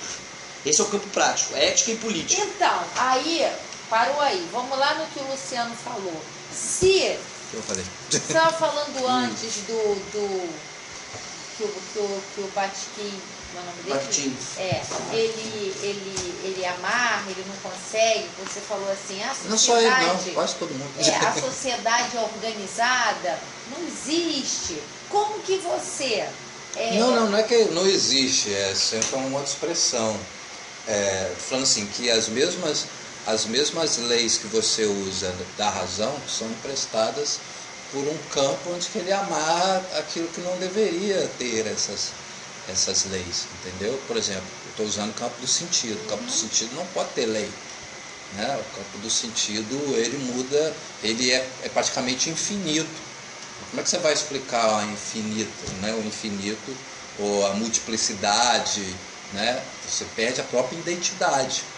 É por isso que eles não... É por isso que é difícil você desvincular. Ele é infinito porque ele é pragmático, né? Olha que interessante. Ele é infinito porque na pragmática, no uso, você pode utilizar o sentido que você quiser. Você pode pegar essa televisão e dar outro sentido para ela. Depende de como você... Aí depende do sujeito, depende do seu sentimento.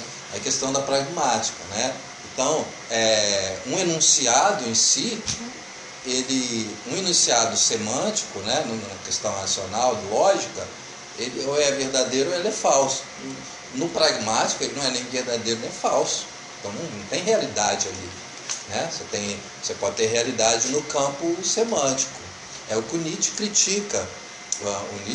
O Nietzsche fala que o ser humano, né, que a humanidade, ela emprestou, né, ela confiou muito na questão desse significado, desse semântico. Ele critica a linguagem nessa parte, né? Tem lá no Demasiado Humano, ele fala que o homem depositou toda a verdade eterna, justamente no significado, né? Na semântica, ou seja, que ele diz ali como é que você chamou aí? De generalidade, né? das identidades. É justamente ali que você tem as verdades eternas. Mas é justamente ali que está o erro. Por quê? Porque dali ele está falando dessa questão pragmática, né? A sociedade, ou seja, a realidade mesmo, ela é pragmática. Então você tem uma língua. Não dá para fechar o quadradinho. Não tem como fechar. Não tem como você fechar. Tem que deixar em aberto. Por isso que depois, por isso que a gente vai cair no uso. Que aí a gente vai cair na pragmática. Isso depende do momento de utilização da coisa. A verdade que é defendida por Habermas é o conceito. Gente, não adianta, eu não é o conceito de verdade pragmática. Eu não consigo mergulhar nessa onda. Uma coisa que eu faço na escola, eu faço, é bom que eu estou numa escola que não é particular. Eu ensino para meus alunos o significado de caralho. Aí tu tem um aluno lá do 6º ano que já está no 7º. A pessoa fala aí do caralho. O caralho não é palavrão. Desculpa. Mas o caralho em si não é palavrão. Agora, o que fez o caralho hoje virar palavrão é a pragmática. A pragmática, o sentido. A conotação. Porque a questão Ana, é fino, é muito tênue entre significado e sentido. O que mais aí já é partindo para a linguagem, você confunde o tempo todo significado com sentido, você não sabe se está no sentido, você está no significado. Por quê? Porque o significado, ele já se perdeu, ele se perde, não tem como você tentar fazer uma verdade eterna. Isso que o Nietzsche está falando no tempo. Se você abre o dicionário, que é o que eu falo para meus alunos, você vai encontrar no dicionário significados, você não vai encontrar sentido. Mas ali tem uma infinidade de significado. O que é aquilo ali? São sentidos recalcados, que são sentidos que já se deteriorou e virou significado. Então você vai lá numa palavra, geralmente, tem 10 significados, existe isso. O significado é uma unidade, ela não é plural. Então ali você tem uma palavra... Sentido que é plural. Sentido que é plural, é infinito, você não tem como. Aí como é que você vai postular uma linguagem? Então, quer dizer, o que os filósofos modernos dizem, o quê? Que essa realidade, ela é no bom senso. Então você chega a um consenso, um bom senso, sei lá, né? Uma doxa, volta para doxa. Mas não chega, gente. Entendeu? Não A chega. gente está preso. Oi? O que Platão quis fazer? Ai. Platão já sabia disso. Então Aham. ele tirou ele tirou do mundo, entendeu? Só que você botar no mundo de novo, onde o Kant vai botar? Na razão. Aí você bota na razão, fica fácil. Mas e o transcendental? E aí, né? por conta desse sentido ser múltiplo, é que não tem mais como dar um fundamento para o conhecimento. Vamos lá, fundamento para o conhecimento para Platão, teoria da reminiscência. Fundamento para o conhecimento para Aristóteles. Vamos lá, o método analítico de repartir o todo em partes, analisando a parte, chega à essência. O fundamento para o Kant, o fundamento do conhecimento para o Kant é a intuição, mas a categoria vai dar lá o fundamento do conhecimento para o Hegel, é o reconhecimento, a questão lá do escravo e do senhor. O fundamento do conhecimento para Marx, a luta de classes. A partir daí a gente começa a ver que talvez não tenha fundamento para o conhecimento, porque o sentido é múltiplo. E querer dar um fundamento para o conhecimento é exatamente confundir sentido com significado.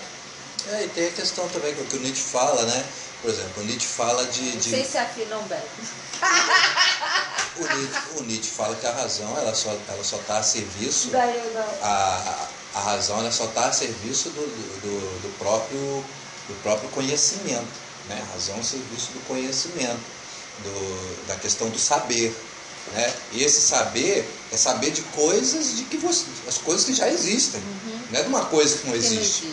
Exatamente. Agora, mas ele tem o outro lado, Por isso que é vontade e potência. A questão do aprendizado.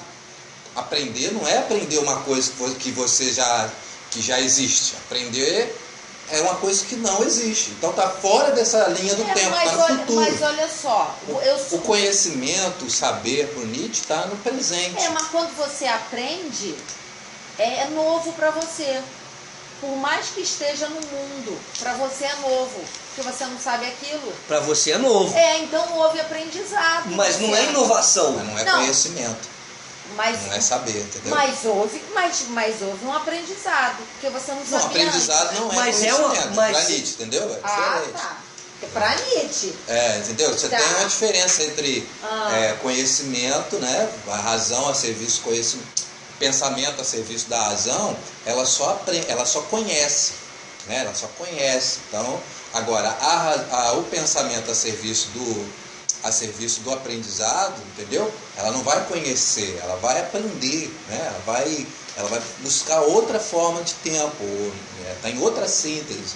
Essa questão da síntese não é nem de Nietzsche, o próprio Peirce também fala dessa outra síntese, outra dimensão. Pra Com Nietzsche, 60 anos eu vou começar a fumar maconha, eu vou ler esses caras. pra Nietzsche não é possível chegar ao conhecimento. Para Nietzsche, o que nós temos é só vestígio. Isso é o niilismo do Nietzsche, né? Que é interessante. Para Nietzsche, o que nós temos é vestígio. Eu lembro da primeira aula do André. Era Porque o conhecimento ele conserva para Nietzsche, né? Você tem que conhecer O aquelas Adilson coisas. ficou bolado com ele. O Adilson tá explicando, o André. Tá que fala. Aí o Adilson, você tá falando de niilismo? Aí o André, não, tá sim. Aí eu falei, Isso foi ótimo, porque era uma aula de teoria do conhecimento e ele não ia explicar o niilismo. Não, falei, Explicou. Dodô, adorei. Aí ele explicou. Aí ele explicou, falei, Dodô, esse menino vai botar quente na turma. Aí Dodô riu errando. Falei, Nossa. Que é a ideia de que não tem verdade, é puro vestígio. Aqui, deixa eu só perguntar uma coisa. Manda por e-mail. Vai vocês vão estudar poder- ou não? Eu quero. Mas aqui, O que é? como que o André grava no o dele André e ele não fica sem memória e eu não posso? Não, dele deu um negócio aqui. Mas sabe o que está acontecendo com o meu Nossa, celular? uma hora, 2 horas. Ele tem que apagar tudo, sabe por quê? Eu tô perdendo Não sei se vai tudo. caber A no- minha agenda, O quê? o meu celular, ele tá apagando a minha agenda, tá apagando o WhatsApp, YouTube. tá apagando tudo. Então vamos finalizar aqui, eu né? não consigo